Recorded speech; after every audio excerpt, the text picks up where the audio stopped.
Assalamualaikum warahmatullahi wabarakatuh. Perkenalkan, nama saya Yupita Sri Rizky dengan NIM A1C1181071.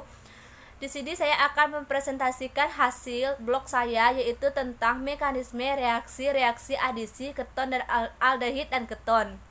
Baiklah, langsung saja pada permasalahan saya yang pertama, yaitu ikatan-ikatan rangkap yang terdapat pada karbon tunggal bersifat nonpolar. Agar dia bereaksi, dia akan membutuhkan elektropil untuk dapat menyerang elektron-elektron ikatan pi. Apa yang terjadi jika di sini tidak menggunakan elektropil?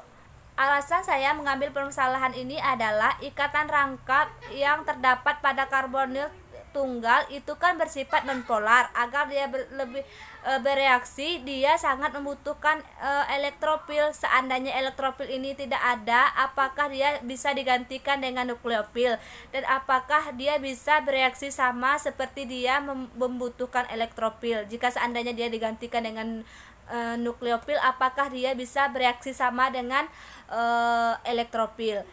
Permasalahan saya ini buktinya yaitu pada reaksi-reaksi aldehid dan keton pada paragraf pertama. Permasalahan saya ini dijawab oleh saudari Dewi, di mana jawaban saudari Dewi ini saya tidak setuju atau salah, dikarenakan di sini saudari Dewi menjawab dengan sesuai asumsinya. Seharusnya saudari Dewi itu menjawab sesuai dengan literatur agar lebih dipercaya dan lebih mudah dipahami.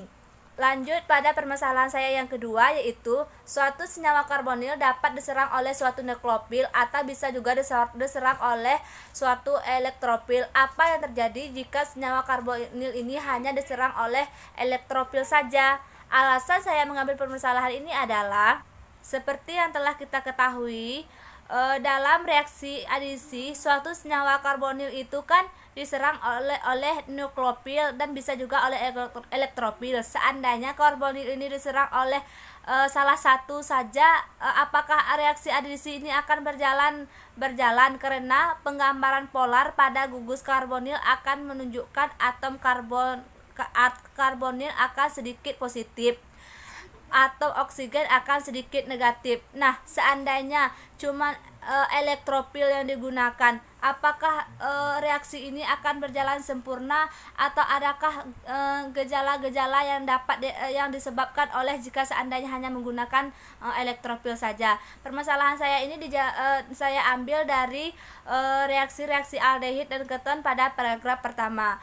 Permasalahan saya ini ditanggapi oleh saudari Zulia, di mana saya tidak setuju dengan jawaban saudari Zulia, dikarenakan saudari Zulia ini tidak menjelaskan secara rinci. Dia hanya menjelaskan terlalu sedikit, dan seharusnya saudari Zulia itu menjelaskan dampak dari jika seandainya karbonil ini hanya memakai elektropil. Baiklah, selanjutnya kita masuk pada permasalahan yang ketiga. Mengapa keton itu lebih stabil daripada aldehid? Alasan saya mengambil permasalahan ini adalah sesuai dengan literatur yang saya baca, gugus karbonil itu stabil disebabkan oleh gugus alkil di dekatnya, di mana bersifat melepas elektron. Maka keton akan lebih stabil bila memiliki dua gugus R dibandingkan aldehid. Jika seandainya keton ini tidak memiliki dua gugus R, apakah dia akan tetap lebih stabil daripada aldehid, atau adakah unsur lain yang menyebabkan kalau keton ini lebih stabil dari aldehid? Permasalahan ini ditanggapi oleh saudari Susi. Saya tidak setuju dengan jawaban saudari Susi.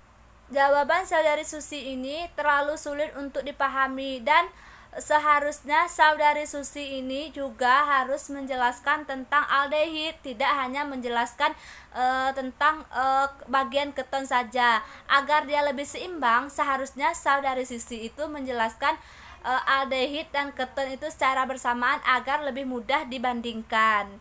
Terima kasih. Sekian dari presentasi saya. Lebih dan kurangnya saya mohon maaf. Assalamualaikum warahmatullahi wabarakatuh.